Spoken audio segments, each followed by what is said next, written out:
नमस्कार, स्वागत है आपका जनगणमन 24/7 पर, जो कि मेरा यूट्यूब चैनल है। आप उसे लाइक करें, सब्सक्राइब करें। और आज अशोका यूनिवर्सिटी के प्रोफेसर महमूदाबाद को कोर्ट ने अंतरिम जमानत तो दे दी, यानी कि कोर्ट ने ये कह दिया कि जाइए, आप पर दया करके हम आपको जीने के लिए सांसें दे देते हैं, लेकिन आपको अपना मुंह बांध कर रखना पड़ेगा। ये भी साथ में जस्टिस सूर्यकांत की बेंच ने कहा। और जस्टिस सूर्यकांत की जो टिप्पणियां हैं वो वाकई में सबको परेशान करती हैं, क्योंकि उन्होंने ये कहा कि ये जो सोशल मीडिया पोस्ट थी ये एक डॉग विसल था। साथ में उन्होंने ये भी कहा कि ऐसा लगता है कि आप लोग राइट्स मांगने पे तुले हुए हैं, ऐसा लग रहा है कि पूरा देश राइट्स बांट रहा था पिछले 75 सालों में। फिर साथ में उन्होंने ये कहा कि ये सही समय नहीं था इस तरीके की कम्युनल पोस्ट लिखने का।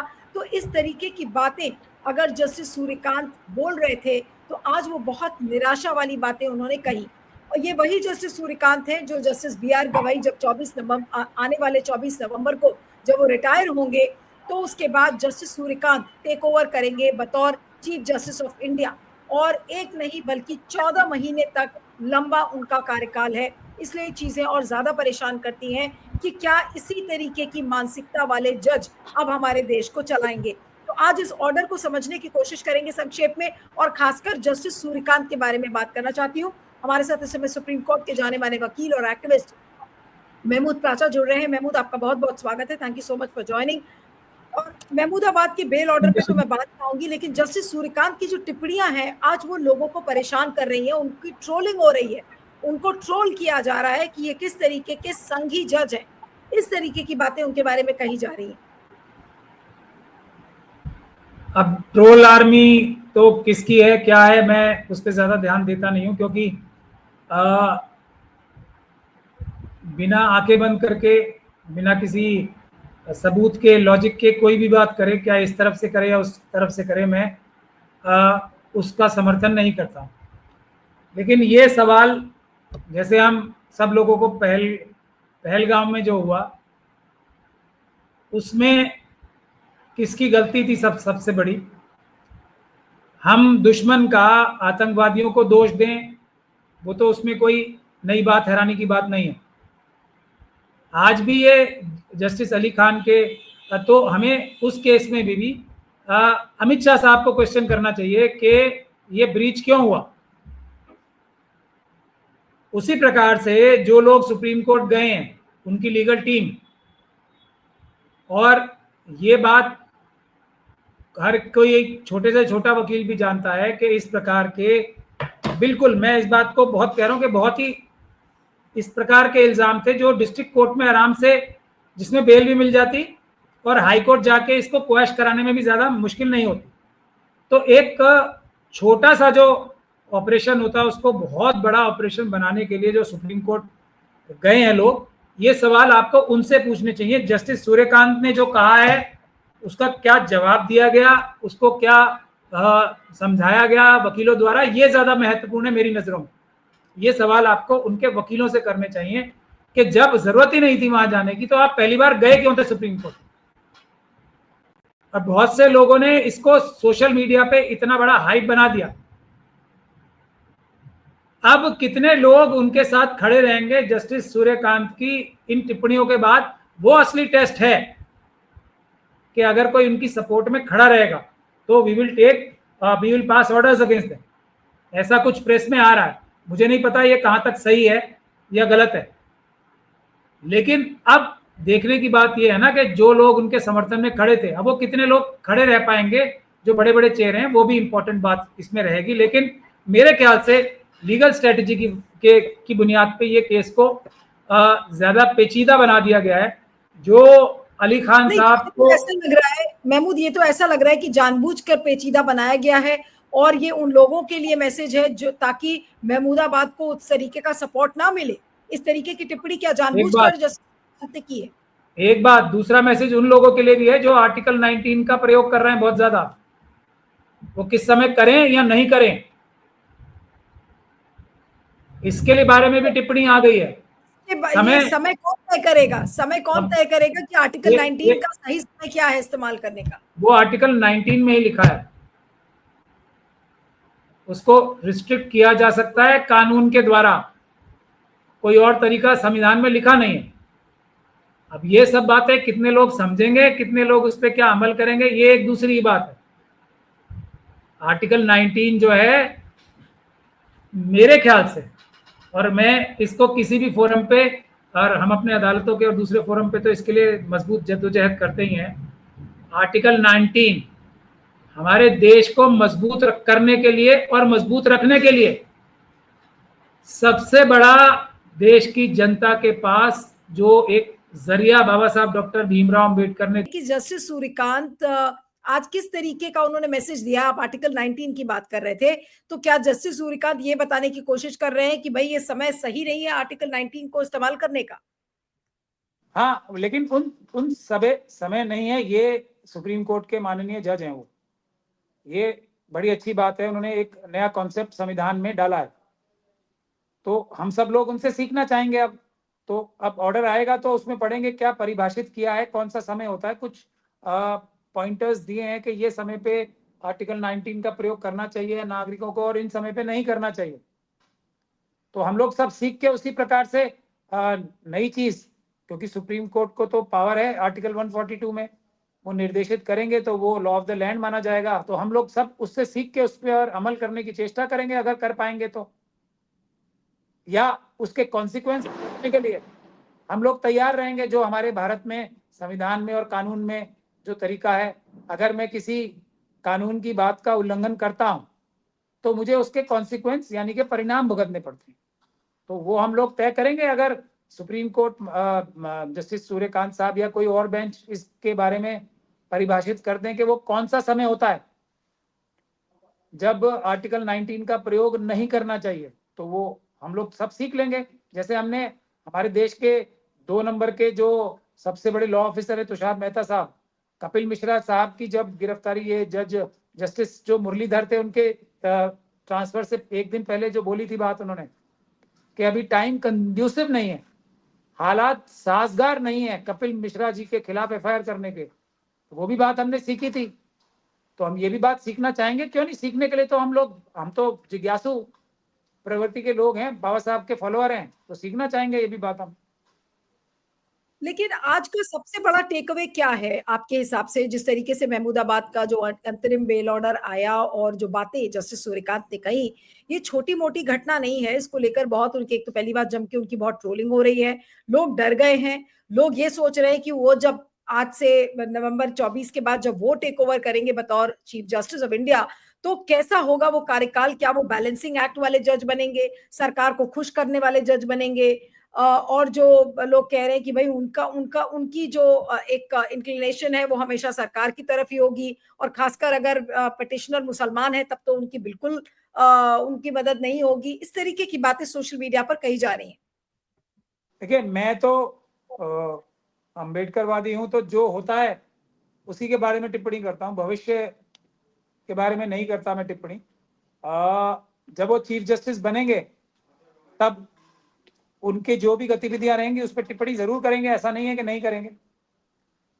लेकिन अभी के लिए इस जजमेंट के बारे में मैं ये सीधे सीधे बोल सकता हूं कि इसके अंदर जो ऑर्डर आएगा, तो वो एक हमारे यहाँ मुस्लिम समाज में कहावत है ना, एक, वो हालांकि मजाकिया ही बात है, मजाक में एक दूसरे को बोला जाता है, वो उसी का मैं एग्जांपल दे सकता हूँ उसको कि गए थे गए थे नमाज माफ कराने, रोजे गले पड़ गए, ऐसा मुस्लिम समाज में एक ये मजाक होता है।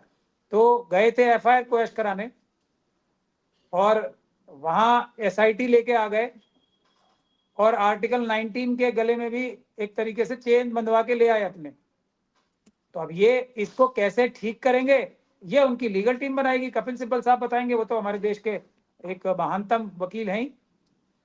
क्यों सुप्रीम कोर्ट गए थे ये भी वो बताना चाहिए उन्हें, क्योंकि आंसरेबिलिटी तो होनी चाहिए ना। ये नहीं कि आप जब हम सुप्रीम कोर्ट के माननीय फैसलों के ऊपर जो है हम टिप्पणी कर सकते हैं, तो माननीय कपिल सिब्बल साहब को भी बताना चाहिए कि वो सुप्रीम कोर्ट क्यों गए थे, डिस्ट्रिक्ट कोर्ट में ऐसी क्या खराबी थी जहां इनकी बेल आराम से, मेरे ख्याल से तो बहुत आराम से हो जाती है, और उसके बाद क्वेश्चनिंग तो हाई कोर्ट में लगानी चाहिए थी। और जो बुनियादी बात है, और मैं आपको ये कह रहा हूं अपने एक्सपीरियंस से, जो बुनियादी बात है इसमें वो है फॉल्स इंप्लीकेशन की। क्या कपिल सिब्बल साहब या इनकी लीगल टीम इनको मेलिशियस प्रोसिक्यूशन का केस डालेंगी। जैसे हमने कपिल मिश्रा, हमारे पास क्लाइंट आए तो हमने, जो क्लाइंटों ने ये कहा हमसे, क्लाइंट ने, कि हमें झूठा फंसाया गया, तो आप क्या जिन लोगों ने हमें झूठा फंसाया उनके खिलाफ कार्रवाई करेंगे कानूनी? तो हम हाँ करते हैं उस पर। तो इनको अगर झूठा फंसाया जा रहा है तो झूठा फंसाने की रोकने की प्रक्रिया जो है उसको रोकने के लिए तो एक ही काम है ना, आप मेलिशियस प्रोसिक्यूशन करें, गलत इन्वेस्टिगेशन के लिए एफआईआर दर्ज कराएं। वो आप देखेंगे क्या करते हैं। ये पास्ट एक्सपीरियंस तो मेरा ऐसा रहा नहीं है।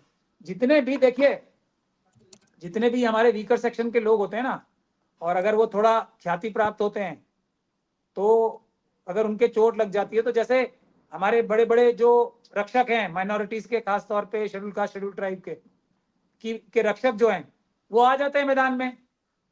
जैसे अभी रोहिंग्या को डुबा दिया गया तो आ गए एक हमारे हर्ष मंडर साहब कि देखो ये जो चिड़िया हैं, कबूतर हैं, इनके चोट लग गई है, हम इनको प्यार करेंगे, हम इनके मरहम लगाएंगे।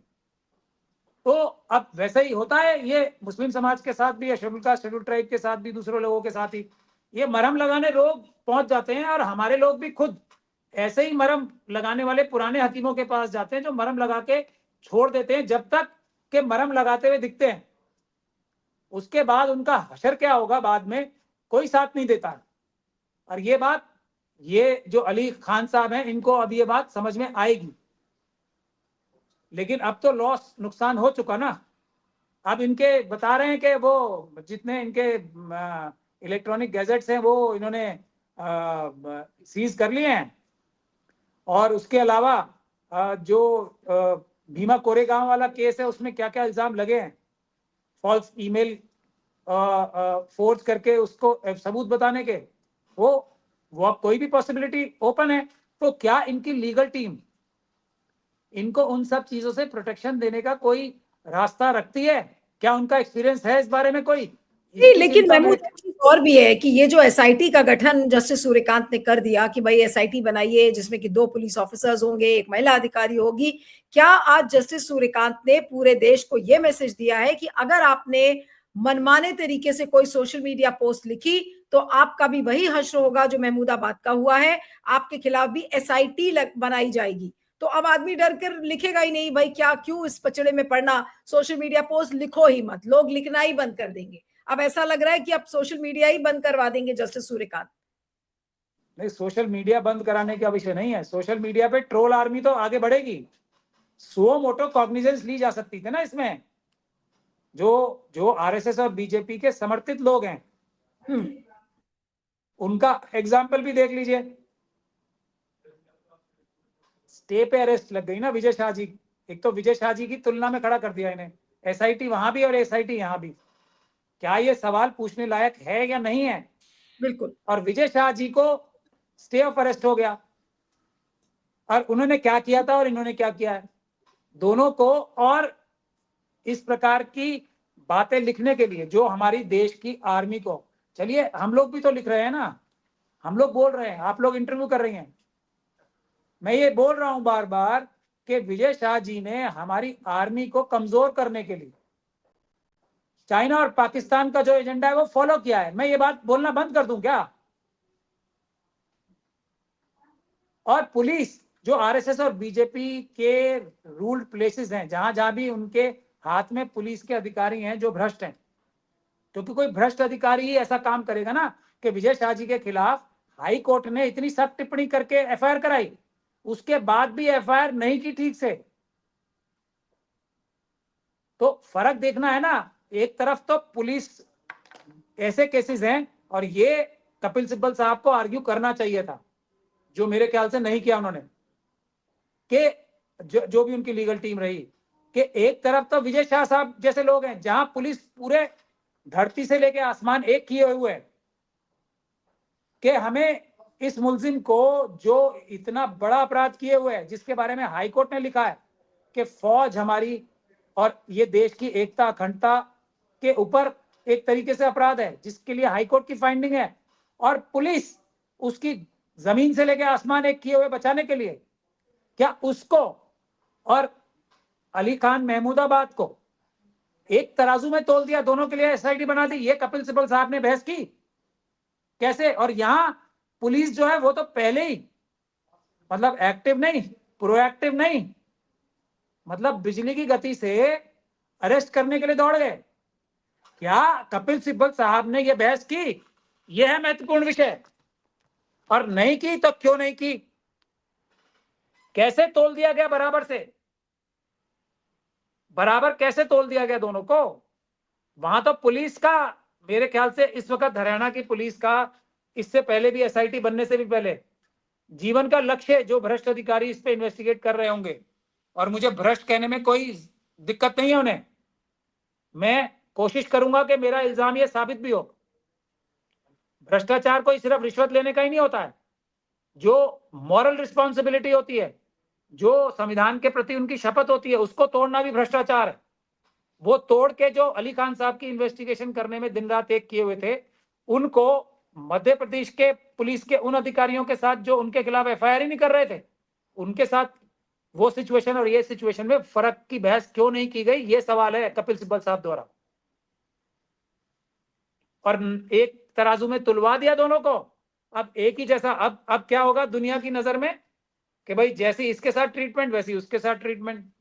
वहां पुलिस बरी कराने के लिए सारी इन्वेस्टिगेशन करेगी, ये मेरा इल्जाम है, और यहां पुलिस फंसाने के लिए जमीन आसमान एक करेगी, जो सबूत नहीं भी होंगे वो भी जुटाएगी, झूठे सच्चे, जो हमारा एक्सपीरियंस है आज तक। तो क्या न्याय लेके आए कपिल सिब्बल साहब, मैं ये उनसे ही पूछना चाहूंगा, और आप भी मेरे ख्याल से आप जैसे लोगों को उनसे पूछना चाहिए।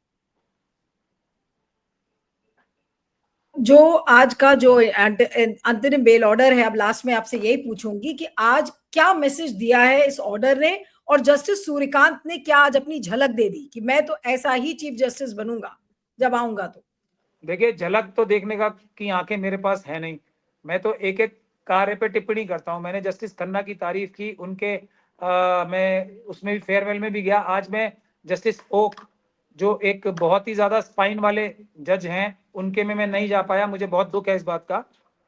तो मैं आपको यही कह सकता हूं कि ये विषय केस टू केस बेसिस पे होता है। अगर कोई वो अच्छा फैसला करेंगे तो बेशक हम उनकी तारीफ करेंगे, और अगर कोई वो गलत फैसला करेंगे तो उस फैसले की जरूर हम उस पर टिप्पणी करेंगे। उसको हम जो उसका ड्यू है, जो एक देश के नागरिक का फर्ज है, आर्टिकल 19 का भी, उस जजमेंट की क्रिटिसिज्म भी पूरी ताकत लगा के करेंगे।